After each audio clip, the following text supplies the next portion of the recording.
At the moment, experts agree it's too early to tell where the market will go. All investors, landlords, and renters can do is sit and wait. No, it is too early to tell, but it doesn't stop me from winging it anyways.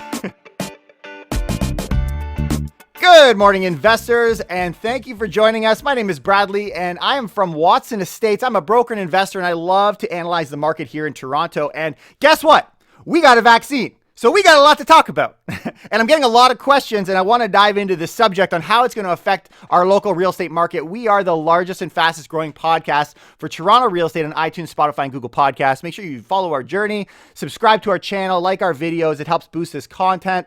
And if you're listening on any podcast channel, please download the last 5 episodes. It helps us once again grow the channel.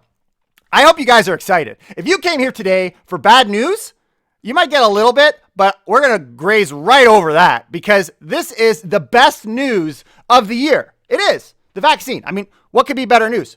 The damage that COVID has caused, the pain it has caused, with the news of it being reversible, that should be the greatest news of all time. Outside of a couple other things, which you'll hear as you learn about my faith. No, we're not doing that today. We'll save that for another episode. But today, we're talking about the vaccine. And specifically, I want to jump into what does a vaccine mean for condo prices and when is the time to buy? Yes, very specific. If I'm going to get questions, I have no problem sticking my neck on the line with predictions. If you follow our channel, you know that. And can I be wrong? Yeah, but it doesn't happen all that much. But I mean, until it does. Okay, so that's one side is the vaccine and when is the time to buy. The next thing I want to jump into is the solution to Toronto's housing supply, and yes, we have a housing supply shortage in our city, maybe hiding in plain sight. Is it something that we can deal with very rapidly? And I saw an article today that's very encouraging. Once again, encouragement on that front. But if you're like, no, I need the bad news. Bradley, I come to your channel because I like bad news. Don't worry. Got a little bit for you. Just a little taste. A little bit of sprinkles on it. Better Dwelling had an article where they discuss what it would mean for condo owners, and if assuming you bought a property back in May when CMHC said don't do it, bad idea, you did it anyways. You put 5% down on a condo and now you're stuck. So we're going to talk a little bit about how that would impact the overall real estate market. And in the spirit of Better Dwelling, they wrapped up by saying this: a typical City of Toronto condo owner who bought with 5% down in May now has about 4 boxes of Oreos worth of equity, which is $20, by the way. So in the spirit of lightheartedness and to have some fun on the show, I thought, why not make jokes about cookies? So speaking of cookies, while I'm diving into the news, all these reputable news sources, of course, and some maybe not so much, they ask me if I'm going to accept cookies. Of course I say yes, but I haven't received anything yet in the mail. I don't know. I'm watching that Nest Cam pretty closely, and they say that they use cookies, their sell is they use it to improve performance. So me too. All right. So if you're here once again for bad news, I'm sorry, you're going to be disappointed. Today is a very exciting day, and not today specifically, but yesterday. And so on our channel, this is a very special time where we've been talking, our channel has grown organically through discussing the impact of COVID.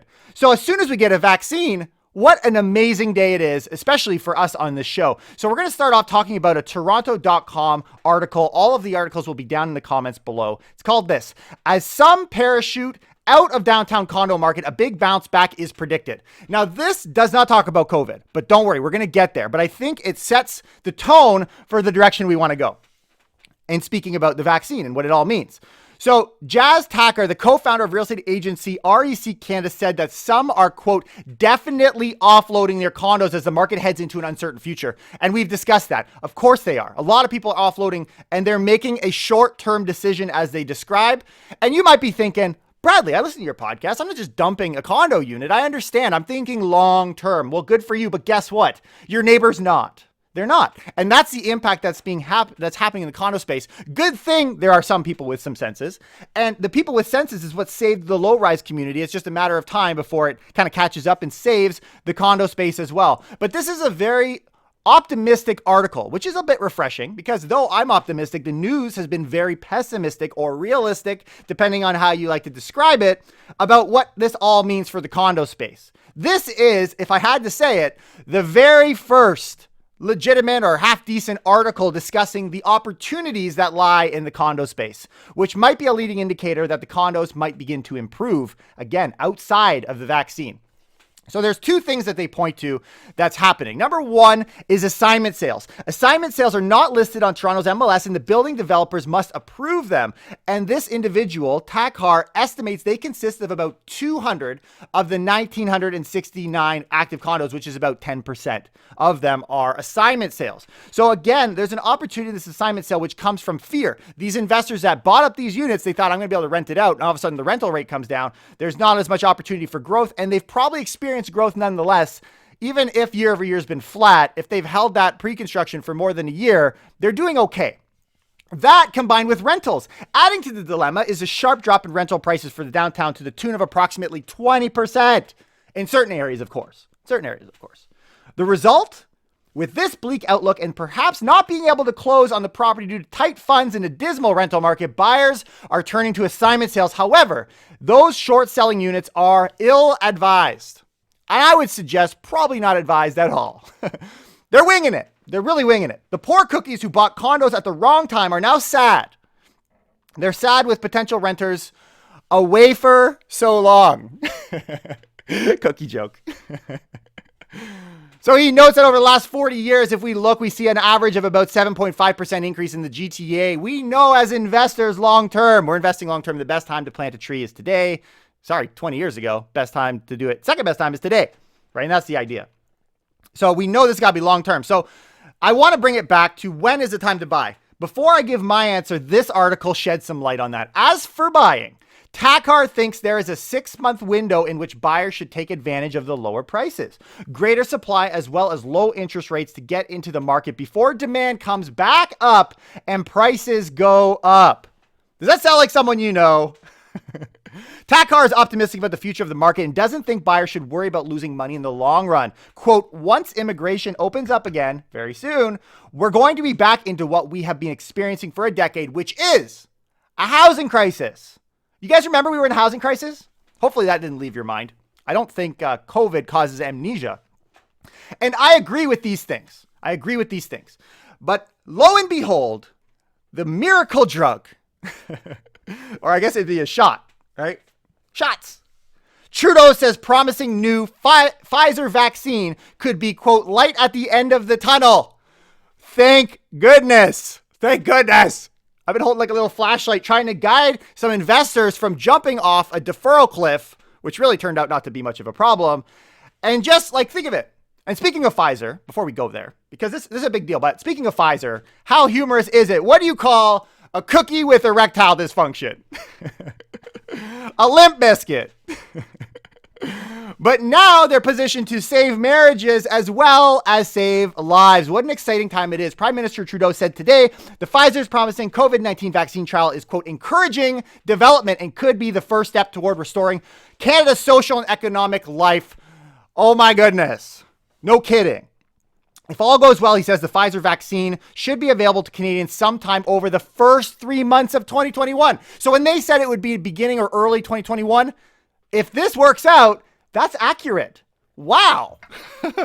Very good. Which cookies get the first dose, though? Why, the ones who are feeling crummy, of course. Start with the people that are less advantaged and higher risk, of course. But the numbers from this drug or from this vaccine are incredible. As Albert Bourla, Chairman and CEO of Pfizer said, today is a great day for science and humanity. Yes, it is.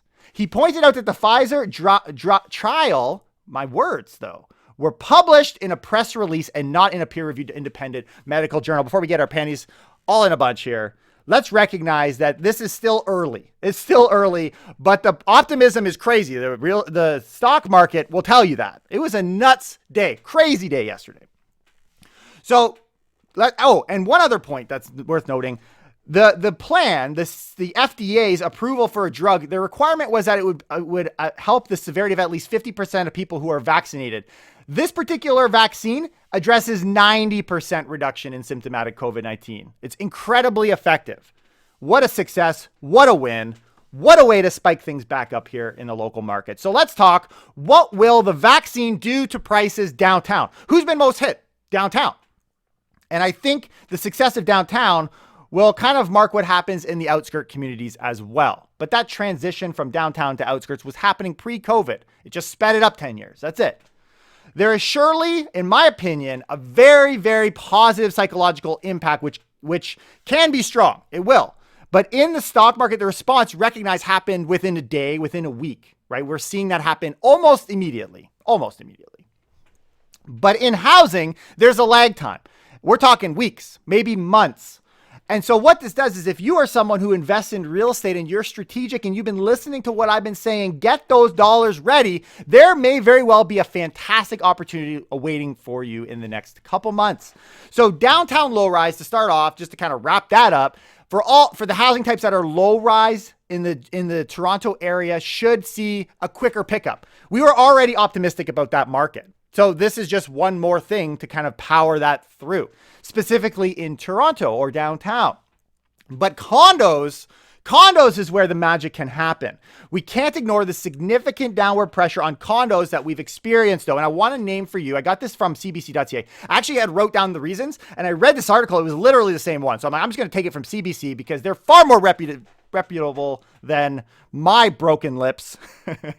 Can't talk today. Maybe we'll get a vaccine for that. Stay tuned. Early 2021. Here are some of the factors, right, that's put pressure on the condo space. Number one, more rental choices, better rental prices. New third quarter numbers from Treb show there are now 113% more units available for lease on the market than in the third quarter of last year. Now there are nearly 35,000 available in the GTA. Prices have also gone down for a one bedroom. An average one bedroom were $2,262. Now they is $2,012. Substantial drop. Some areas have seen, as we said, 20% drops. That's number one. Number two, new units hit the market as condo construction continues. This is a big deal. We have thousands of units coming online, which were set to begin in 2016, 2017. These are all downward pressures being placed on the condo space, irrespective of COVID. These are things that we cannot ignore that are very real situations. We also have, number three, the new short-term listing regulations for Airbnb. Something I had on my list as well. We have to be paying attention to this, especially some of these condo buildings. The rules for condominiums and Airbnbs are stricter than you might think. And I believe you're going to have a lot of them converting either to the long-term rental market or onto the open market. Probably based on everything here, it'll go to the long-term market. We will see. We'll also see what that enforcement in Airbnb looks like. But these, again, are downward pressure on condos. Number four, in addition to that, immigration has ground to a halt due to the pandemic. Yet Canada says we got that covered. We've boosted the numbers. We're going to get 400,000 plus immigrants, even in 2021. And though I think that target is very aggressive and probably not achievable, if we can get a vaccine in the first quarter, we might have a vaccine shot, not of the immigration. That's impossible. But yes, the Chinese virus has stopped immigration, but they'll be back very soon. Those immigrants will be back very soon, and we need them. We're dying for this if you, in fact, want growth. If you don't want growth, you don't want them here. I think Canada wants growth.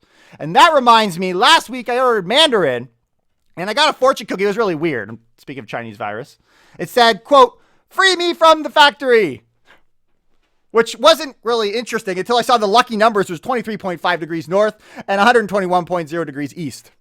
Whatever that means. I guess it could be worse, right? You could not have a fortune within your fortune cookie. And that would be quite unfortunate. And I still remember the first fortune cookie I ever had. It tasted like paper. Move on, Bradley. Stop telling stupid jokes. Got it. Okay, moving on. So to wrap this article up, and again, before I give my full take on the vaccine and what it's going to do to a market, here's something from John Pasalis in the same article. President of Philosophy Realty says, how long the pandemic lasts, how long rents go, and how well financed investors are. These are all things that will cause factors. These are the factors we need to pay attention to. Some investors are going to be forced to sell, and condo sales are already down in Toronto. At the moment, experts agree it's too early to tell where the market will go. All investors, landlords, and renters can do is sit and wait. No, it is too early to tell, but it doesn't stop me from winging it anyways. Speaking of Chinese food, let's wing it. So one other thing before I get into the points that I want to say about this thing. Get on with it, kid. Okay. the seasonality is a big factor. We got to be paying attention to the winter season. Naturally puts pressure on the condo space. But isn't it hilarious that we were saying, at least I was saying, for the last few months, the biggest pressure we're going to have on the real estate market is going to be rentals.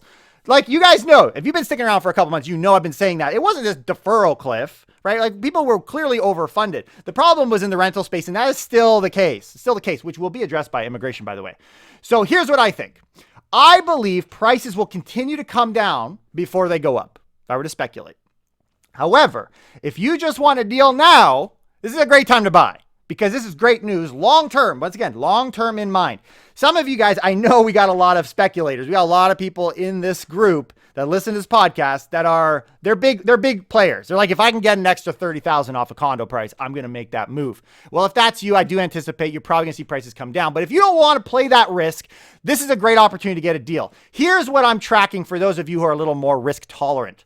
Before I pull the trigger, what I'm looking for is the same thing, no difference, to the low rise. And the reason that we were calling lows back in March and April, you guys remember, in fact, we did a podcast, and I'm glad I named it this because I keep referring to it, called Rock Bottom Real Estate Prices. You don't believe me? Go check it out. We even called it that. And the reason that we were calling that as a rock bottom prices was because inventory was selling at the same speed as the things coming on the market. Fancy term for it is sales to new listings ratio. But I want to see the stuff coming in, going out. And because if that happens, that's not happening now. We've got so much more coming on than going out. If that flow can all of a sudden switch, the momentum from working against you for price declines to a somewhat balanced, or we're starting to see this thing getting more normalized. You got things coming in, things going out. And I'm not talking just canceling your listings. I'm talking legitimately getting sold, sales, right? When that number becomes a flow through, that's your indication that the green lights are on, guys. And I think that's what I'm watching for closely. And some people might say, oh, months of inventory matters. Yes, it does. But when you're playing at these speeds, months of inventory is way too delayed. The months of inventory still haven't caught up to the problems we experienced at the beginning of this year. People are just starting to figure out, if you're tracking months of inventory, you could be 3, 4, 5, 6 months late. You really could. But be ready, because yes, Treb stats come out monthly, but this could happen in the next 2 weeks. Okay, so we're going to watch it very closely on this podcast. Again, hit that subscribe button if you want to be kept in the loop on my take on it. Not to say that it's perfect advice. It's not advice at all, but this is my perspective. And if you're looking for other perspectives, this is one for you. So next year, looking to longer term, I would say next year. It's funny how small our world is that next year is long term. Next year, between the deep sell-off of condos, people will realize that once again, we've got a city that's rising quicker than we think. I think people are going to be shocked. I really do. There's been a mass exodus that we've been tracking and in a sense laughing at, which we're going to laugh again. We're going to have another story for you because I love making fun of people who think they've got it figured out. And they're all running. They run because they're smart. They're smarter than the majority of people. And so they're following the herd, right? And I expect Toronto, I already expected the low rise to be an amazing year for 2020. And I'm not saying that as a real estate broker. I'm saying that as an investor. Guys, just watch. You don't believe me? That's fine. You sit there, you sit passively without passive income on your hands, and I'll see you on the other side. But condo space, they've got themselves a good shot now if we can get this vaccine thing rolled out. Okay. So I want to transition to the next topic. This is kind of my thoughts on the vaccine, and we're going to have to monitor this because this is the first point of contact, of course. But are you landlords? You might be owning properties, condos. I mean, I don't know. I'm sure there's investors that have condos. I mean, hopefully you guys got some decent amount of cash flow, even pre-pandemic coming through. But regardless, as investors, you might be getting freaked out in the long-term market thinking, wow, the rental market is bad. Well, don't be, okay? And this article, it's called "A Fix for Toronto's Housing Crisis Could Be Hiding in Plain Sight." The undertone, because there's an article, there's a story here, which we're going to talk about, but there's an understory. There's the underpants. I love the analogy of like your mask is like underwear where like it protects everyone else and you spray. Anyways, that's a guy's joke, of course. Now, there's an understory here that the only reason that this matters is because there's a supply crunch. So if you're in the market, then you're going to reap the rewards of that supply crunch. You'll kind of see that kind of floating underneath the surface here. Across Toronto and the wider region, up to 176,000 units could be added to the rental sites to meet crushing demand. These 950 infill sites. What's an infill site? I never heard of that. Well, this is vacant or unused land. It's like parcels of land within an urban area. So not like going out. This is just within the area and has been passed over in the normal course of development. Like people are developing. All of a sudden there's this one plot of land. Like we didn't really touch that, but it's available. That's infill sites. There's 950 of them already purchased and zoned. There's simply room and an opportunity to add more. This is an opportunity to fill that supply crunch. A recent rental market study showed a shortage of 200,000 rental units in Toronto and the GTHA, including Hamilton area, within a decade, a trend that has been pushing vacancies low and prices high. But that's not what we're seeing. Yes, short term, think big. Long term, we have experienced for years a supply crunch. We can't be deceived. Don't be deceived. I know it doesn't feel like it with the shortage of rental units today. Like it doesn't feel like that's the case, but trust me, we do. We do. Both the short-term impact of COVID and the long-term reality of our supply shortage should talk together. They should be kind of communicating, but here's a parable. 2 cookies are in an oven. One cookie turns to the other cookie and says, "It's really hot in here." And the other cookie screams and says, "Ah, a talking cookie." I think it's funny. The urbanization report prepared for by the Federation of Rental Housing Providers of Ontario, the FRPO, by the way, that consists of landlords, if you're curious, who's the bias here, considers COVID-19 and still anticipates a, quote, return to base projections by 2022. So by the end of next year, it should be normal again. You think this craziness is happening, but it's only going to be a year, right? 2022 is sooner than you think. We're just going to skip over New Year's this year. Actually, this year is going to be the biggest party ever. Like socially distanced, of course. According to his calculation, the long-term demand remains and hidden in plain sight could be the potential to meet it. So a lot of sites, so talking about these infill sites, a lot of sites are concentrated outside the downtown core in relatively affordable markets, which is actually a good thing. Over 35% of the potential units that we identify through this report are within 800 meters of a current or future transit station. Also good news. I love how the news is good. Again, if you're here for bad news, bad timing. That amounts to slightly over 60,000 new rental units possible within a 10-minute walk of rapid transit. Is that enough? Is that going to work? And this is where we get the opposing views. We first need to overcome a big hurdle, which is the culture of Toronto development. Toronto City Councillor Brad Bradford had a dual perspective on the issue, citing outdated systems and overzealous NIMBYism, also known as not in my backyard-ism. Bradford has said Toronto is stuck in, quote, a strong aversion to change for now. I think COVID has changed the fact that we're not open to change, though. And so the solution, if we could unlock development on these transit-oriented rental infill sites overnight, he said, we'd have an incredible impact on our city's housing affordability crisis. To be clear, I said this is not because new supply would solve the problem instantly. We know that supply alone does not fix affordability. We also need the right kinds of supply. So it's not just about building things. It's about building this, quote, missing middle. Oh, what is the missing middle? These are not condos. Not condos. The city is poised to implement inclusionary zoning. What's inclusionary zoning? Again, there's a lot of good stuff in this article, and it kind of pieces it all together on how this would work from a developmental perspective. More mental than developmental. It requires a percentage of new construction built to be supporting low to moderate incomes. That's the idea. So the city is aiming for inclusionary zoning. We're trying to help the low to moderate incomes. Well, the policies require a percentage of units built around the Toronto hubs to be affordable. It's called the Open Door Program. If you want to check it out, it incentivizes and fast-tracks affordable rental developments. Now, the most optimistic news from this article comes from Diane Petramala, and we've quoted her a number of times. She's obviously a legitimate voice in the real estate community. She's the senior economist of Ryerson University's Urban Policy and Land Development. Here's what she says, and this can bring a tear to your eye if the vaccine doesn't do it. There is a lot less building in Ontario to meet millennial demand. Sorry. I don't think that's the one. That's not the one. Okay, this isn't the one that's going to bring a tear to your eye unless you're a millennial. But it's still a good point. There's a lot less building in Ontario to meet millennial demand than when boomers were entering the labor market and housing market. Oh, a different kind of tear. Tear of pain, right? I mean, I feel bad. Like you can't just knock out the youth of today. Like they're the future. They're people too. Think about it. Why do Girl Scouts cookies taste so good? Child labor. No. So here's what's the tearjerker, okay? I do agree that there's a lot of potential for infill construction. There's a lot of capacity to build along transit lines. I think that it's enough potential for my own estimates, for her estimates, to absorb all the population growth that is expected out of 2051. That's a tearjerker. Between now and 2051, what green belt? You need to develop the green belt. If this is true, that's not even necessary. We don't even need to talk about that. The infill sites should be sufficient. Now, she goes on to caution, you can't build it too fast, can't happen overnight, because that's how you cause a problem like we did back in the 80s with the home building frenzy. And instead, we need to build mid-sized developments and ground-related housing, not just condos.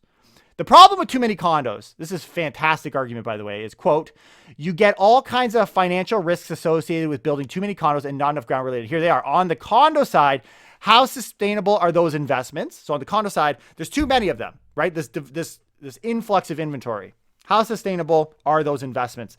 But we often don't realize by overbuilding condos actually messes up the affordability in the low-rise segment. Specifically, people are taking on too much debt to buy these units because there's less of them. So if we're really trying to address affordability, you're messing up the condo space and you're making, so both sides are hit. And I think that's a fantastic point. So here's the conundrum. Builders want taller buildings, right? And meanwhile, the city is like saying, no, I'm trying to find where it is here. So developers, our hands are tied. So Irwin says from the FRPO, his membership wants to build a variety of units, not just luxury ones. A project may be approved by the city, for example, but only if, it's like, this is a conditional. We can build it only if you remove 12 stories from the building's height. The economists simply don't support that, the economics. So as a builder, I'm trying to get as much money as I can. It's a business. Again, don't expect the investors and developers to solve the housing crisis. They're going to just go where the money is, and that's not their fault. That's the nature of business. And so if we're just going to say, well, we need to create these mid-rise units, these developments, there needs to be more creative approaches used in order to accomplish that. But that to say, with these infill developments, there is a very real chance we could solve this, the problems that we'll have with in-migration that are soon to come thanks to the Liberal government. But didn't the last election, if I were to say it, like if we're going to complain about these tall buildings, didn't the last election just say that us as Canadians, we're good with being high? Chill fam. Have a graham cracker. Graham cracker. That's a really stupid joke. And I know many of you are probably saying, oh, well, cookies and crackers are not even the same thing, Brad. Okay, well, here's the difference, okay? Cookies don't care if you pull down a Civil War statue. I love it. Okay, purpose-built rentals offer more stability than condos. If you're a renter and you're like, I'm torn, and all things equal, I would lean towards a purpose-built rental because of this turnover that you can get and the risk you can get from investors selling the unit from out under you. So all that to say, the best scenario is if we have purpose-built rental units being purchased up, not just condos being converted. And I think we're going to have a continued push in that direction. Even me, I've got partners and we're looking a lot at small to mid-size apartment buildings. There's a really good amount of cash flow in that space. So I want to do some hot topics before we get into the better dwelling side of things. So remember I told you I was going to tell you a story? Here is said story. A Toronto couple could work remotely, so they moved to this $1.6 million Blue Mountain mansion out in Collingwood. We've got this family. I think this is hilarious. This is TorontoLife.com, okay? Check this out. This is a couple. First guy, Parker is his name. When looking at houses in Toronto, there was always some major compromise to make. Anything that piqued our interest ended up going for more than $200,000 over asking, so we started to expand our search area. That's where they started. Well, where did they end? Well, Chrissy finishes the story. She says, the night of the offer, we decided to bid $50,000 over asking. Oh my goodness. So you did the same thing. The insanity. We attached a personal letter addressed to the couple selling the place, explaining why we wanted to be the next owners of the home. You know why they love that? Because that's a Toronto thing. These are the Toronto buyers pushing up the Collingwood market. And guess who they're competing against? Toronto buyers, of course. The hope was that we would set our bid apart from the others and help them get to know us. By the time we submitted, there were 3 other offers on the table. We waited anxiously, and just after midnight, received a call from our agent saying we got the home and that the couple loved our letter. We poured a glass of red wine to celebrate. Let's hope their friends still come to see them up in Collingwood when everything opens up and the bars and everything are going downtown Toronto. Let's see. Here's some quick math, though. If I have 10 cookies and I split them between my friends, how many cookies do I have? With my poor sense of humor, probably still 10. All right, here's another thing I saw. This was an article. This really shouldn't have been a major article, but I thought I'd mention it. DailyHive.com, new platform, helps young investors crack Toronto's real estate market. You're probably thinking, you know what? I can't afford a house. So if there's a way for me to invest in Toronto real estate market, an article like this would be would be candy to your ears. It'd be cookies to your mouth, right? Despite all this, young people still dreaming of owning something, even if having to save for 5 times as long as our parents did. So the hope is dead. The hope of first-time buyers is dead. So what is the solution? The solution is a crowdfunding platform called Addy. Oh, thank goodness we got ourselves a solution here. The vaccine to all of your investment woes, right? And what are they doing? Well, they're removing the barriers to real estate investing by offering investments for up to $1. $1, right? The properties that Addy acquires vary too, so you can wait to invest until the time is right. Okay, first of all, they were talking about the project that they have, a freestanding commercial property that sold more than 800 investors. The problem with having a $1 buy-in is you get a lot of investors. Sounds safe to me. Love that track record. Why not just invest in a REIT? Have REITs not been around forever? That's literally what this is. But we're selling it to the young people that are apparently, they don't know that. So whatever. The future of real estate, though, is creative. I thought this is a good time for me to share with you. I actually heard a really cool idea. I thought, you know what, this is a good point. Oh, the other thing is they're only offering 4% return. Like, 4% return. Anyways, I know you guys are investors. You can laugh with me, but I heard a really cool idea and I haven't seen it pan out. Maybe it's an American thing. They usually start there and they work their way up. But what about this idea? You got grandma. She's in her house. She just took advantage of the program. She's able to go $10,000 to renovate it to stay longer. But then she's like, I want to stay. And that's the goal, right? Not to stimulate the real estate market. I want to stay. But I also need equity, and home ownership is a big source of equity for boomers. Well, the plan is that you can actually sell off a portion of your real estate residence. So you can hold the majority share. So you'll 51%, but you can sell off shares of your property and how you would structure that. And so I've seen companies that are talking about doing that. There's some very creative strategies, and I love looking to the future on what real estate will hold. But in the meantime, trying to convince me I could put $1 to buy a real estate property in Toronto, assuming that's the development, I think that's a little silly. I don't think it should be an article that's top of the day, and any of you guys who are serious investors should know that. But I am partnered currently with investors across Canada, and if you don't have enough money to invest here in Toronto, maybe you're like, oh, I got $50,000. I can't invest in anything in Toronto. You know what? I just saw a message from a guy who's looking for $40,000, including the repair costs out in the Maritimes that can get you significant cash flow. So let's not be ignorant. Let's not throw our money into a pool of 800 investors and hope for the best. Okay. All right. I also saw an article, Blog TO. Toronto can now tighten its own COVID-19 restrictions beyond Ontario's orders. As it stands right now, Toronto's still on track to leave modified stage 2 of the old framework and enter orange restrict zone on November 17th at midnight. That's the plan. But an apparent slip of the tongue by Ontario Premier Doug Ford suggests that Toronto, may in fact turn red on Saturday instead of orange. We're going the wrong way. Speaking of in the red, while we celebrate the best news we've gotten all year, namely the vaccine, Better Dwelling is like a redhead freaking out in a cookie store. Can you say ginger snap?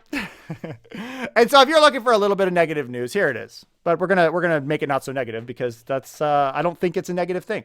What do condos underwater mean for our housing market? Here's the question. Better Dwellings article is called CMHC warned buyers not to buy a condo. Some are now officially underwater. Officially. Because we talked a month ago and they weren't officially, but they were close. They were getting there. Well, now they're underwater. Right? They're underwater. Today, we're looking at the performance of condo prices with a minimum down payment. The estimates use a 2% mortgage rate with a 25-year amortization, which we know they weren't even giving those back then, so it should be a little higher than that. But anyways, and a 25-year amortization at the benchmark price included in mandatory insurance fees and minimum down payments used. The minimum down payment was 5%, right? So you're paying a 5% due to the insurance rules. However, we did go to the absolute minimum you can put. So they're being very conservative. I'll give them that. So let's look, they say, at the down payment first, since many of these units were sold as ways to use leverage to make money fast. So you're trying to buy into the condo market, right? This is back when you probably shouldn't. What did they say it back in? I think this was in May was the month that they're looking to tell you shouldn't have bought, don't buy. I mean, if you were to run this report on any other housing type, the numbers would be complete opposite, but we're going to go into it. We're going to do this. For condos in the city of Toronto, it's even higher at a loss of 125.909%. That's your return on equity. Minus 125%. That's all of it, plus all the money you've been paying into your mortgage, by the way. More simply put, the down payment is gone on a typical condo bought right after CMHC warned you not to buy. You should have listened to CMHC, you foolish man. Foolish man. Of course, that doesn't include the payments that were made. And if you factor in all the equity paid on all the mortgages, what are you left with? You're left with 4 boxes of Oreo cookies. $20, right? Oh, Greater Toronto buyers across the board would be wiped out with another month like October. Watch out. We're in November. The end is nigh, right? Okay. So is this a risk to the real estate market? Because, I mean, it's not good news. I wouldn't say it's good news, but I don't think it's a risk. I really don't. Not compared to all the other risks that we're facing right now. So let's think for a second. I'm just a dude that likes to run my mouth and sometimes come up with something that I think is sensical. Okay. If you were underwater, you have a condo, you bought it in May, you didn't listen to poor CMHC, and now you're poor, right? How could you go about selling that unit? You got zero equity in that property. How would you do that? You wouldn't be able, because keep in mind the closing costs from your fees and everything, which you'd still be on the hook for 5 to 6%. You couldn't do that. You don't have that unless someone lends you the money, it's a real jump. So what would push people out? What would mean that this would convert into an abundance of supply hitting the market? Well, the lenders and the power of sale system would need to do it, right? They need to say, pay up, bruh. Right? And then you'd have to come up with that money. In other words, you'd go into a power of sales situation. Well, here's the deal. We've talked to people that deal with a lot of power of sales, and we get a lot of power of sales deals ourselves off market. And it's so backlogged that we're not expecting them to get through the list of what we dealt with already until the end of 2021. You think that the banks are jumping on trying to power of sale your house right now? No. And unless we got COVID with a problem for the next year, I don't think so. I really don't think so.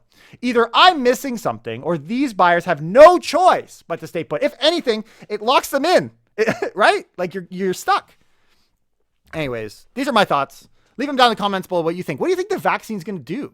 Like, do you think the vaccine's a good thing for our market, or do you think it's just kind of news? News as usual. The real estate market, I think, is set to have a very significant climb in 2021. This is just one more article that I see as a potential, and we'll see. We got strong voices and strong opinions and smart, savvy investors on both sides of the aisle. So I'm going to wrap it up, but I like to leave with a little bit of fun. So with Halloween done, right? Halloween's over. Sorry. Right? We have a straight shot now to Christmas. It's like nothing but Christmas. At least that's what the retailers say, right? But remember to treat Santa good. He knows if you're naughty or nice. I'll give you a story. I had a friend in elementary school who got coal one year for Christmas, okay? So he's like, I'm going to play a trick on Santa. He poisoned the milk in the cookies. Well, lo and behold, Santa found out and killed his dad. Man, oh man. Oh, wait. Tomorrow's Remembrance Day. Oops. Ugh. Awkward. Okay, so first we honor those who died before us, and then we booby-trap the house to catch that damn Saint Nick. I hope you guys had some fun. Make sure you hit that subscribe button, like our video, download the last 5 podcast episodes if you can, and I'll see you next time. Take care and keep it real.